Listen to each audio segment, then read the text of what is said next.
It's now official. 4 regions in eastern Ukraine are holding a referendum in the next few days to officially become part of the Russian Federation.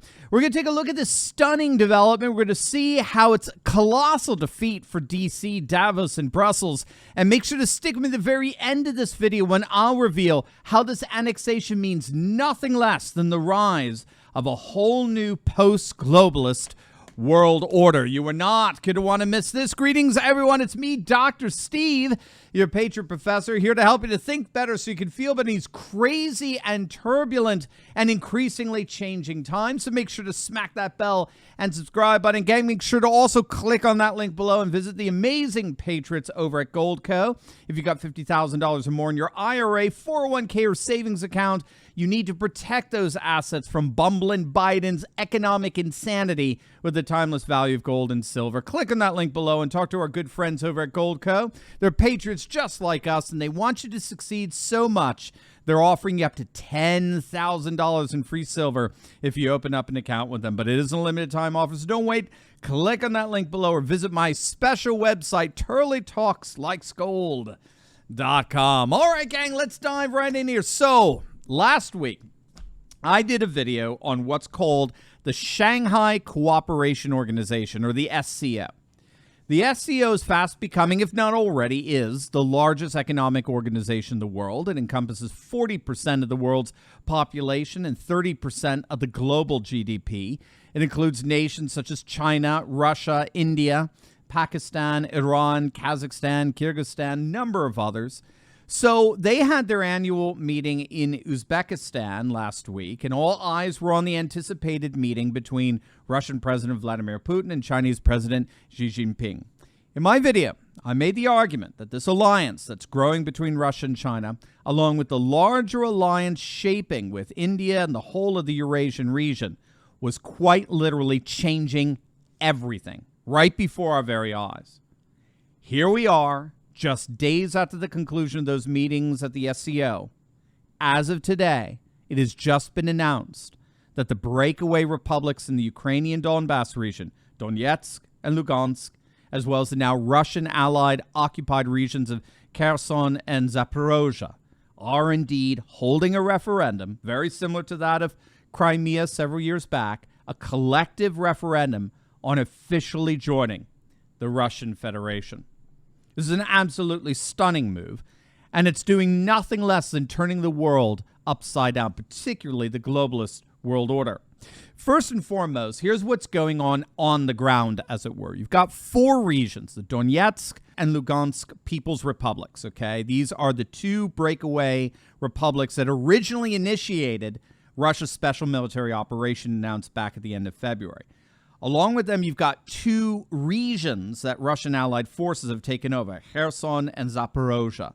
They'll all 4 be holding concurrent referendums on their mutual annexation into the Russian Federation, beginning in just a couple of days. The referendums, or referenda, if you will be held between September 23rd to the 27th.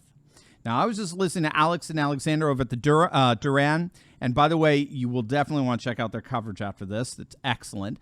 But Alexander pointed out that the coordinated dates show that this referendum was long in the works, okay? It's a cooperation, both the bottom level, the level of the people, and the top level, the level of the government. And we're seeing that today with the announcement by Denis Pushilin, the leader of the Donetsk Republic.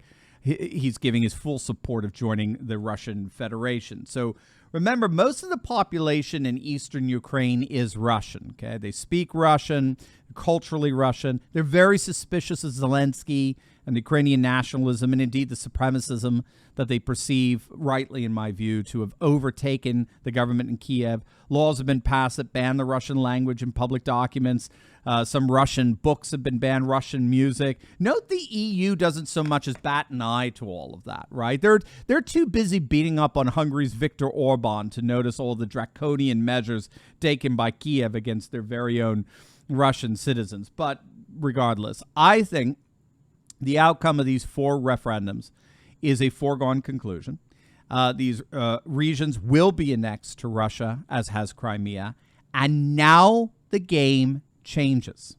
Officially, this is a radical game changer, gang. And that's because even perhaps as early as next week, after the Russian Duma votes on accepting the results of the referendum and Putin signs it, these regions will now be formally and legally recognized by the Kremlin as an intrinsic and permanent part of the Russian Federation, which means that were Ukrainian forces to launch another attack on Kherson like they did on Kharkiv, then you would no longer be dealing with a Russian special military operation with all its limited strictures. You are now dealing with the full force and total might of the whole of the Russian military. Now, the key for me in all of this is the SCO, the Shanghai Cooperation Organization. And that's because this formal alliance of 40% of the world's population, again, well over 2 billion people, this massive global economic and political alliance, isn't saying a word of protest about the Russian annexation of 4 regions in eastern Ukraine, which means that we have, in stark contrast to the world that Western liberals are trying to maintain, we are seeing nothing less than a truly alternative world order rising. Russia is doing this. Russia is annexing 4 regions into a new world order that, while it's not celebrating what Russia's doing, it certainly isn't condemning it. And so what we're seeing happening here right before our very eyes is nothing less than a colossal defeat, whether we like it or not, okay? It's nothing less than a stunning defeat for the Western powers, of NATO powers, Davos powers, the EU, the dolts in D.C. This is a stunning defeat for those who've seen the unconditional defense and liberation of Ukraine as indispensable to maintaining what they call the liberal world order, meaning a world order governed and empowered by the permanent political class of D.C., Davos, and Brussels. That is what we're seeing collapse right before our very eyes. We're seeing the collapse of the liberal world order, all as it's being increasingly eclipsed and outshined by a new Eurasian order, radically rooted in the renewal and reawakening of the ancient rituals and religions of the epic civilizations of old.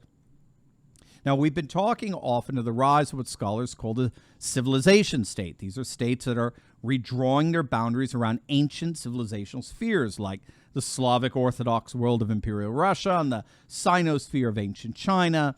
The rise of Hindu nationalist India is often being compared to a civilization state. Erdogan's Turkey is exemplifying some of these trends as well.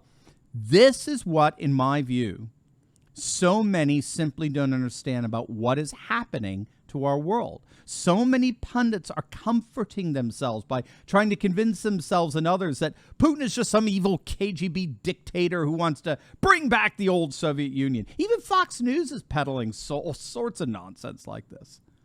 If Putin's all about bringing back the single most atheistic regime in the history of the planet, why then has he been so instrumental in what is perhaps the single greatest church building project the world has ever seen? At the fall of the Soviet Union, there were only about 2,000 functional churches throughout Russia. Today, by some estimates, there are now over 40,000. Why on earth would a KGB thug have any interest whatsoever in resurrecting the very institution the Soviet Union tried to destroy if his goal is the return to that union? But if his goal has been exactly what he's been saying now for the last 10 years, repeatedly, that we, Russia, are returning to our religion, our culture, our customs, our traditions, our unique and historic Russian ways of life as a renewed civilizational world that will flourish for generations, well, then a church building project is exactly what we would expect to see. Gang, whether we like it or not, we are entering into a new world, a post-secular, post-globalist, post-Davos world. And as of today, it is absolutely clear there is no turning back. As always, make sure to smack that bell and subscribe button. You will definitely want to check out my latest video I just uploaded on a federal court absolutely crushing cancel culture and big tech censorship. It's so good. You're not going to want to miss it. So make sure to click on that link, and I'll see you over there. God bless.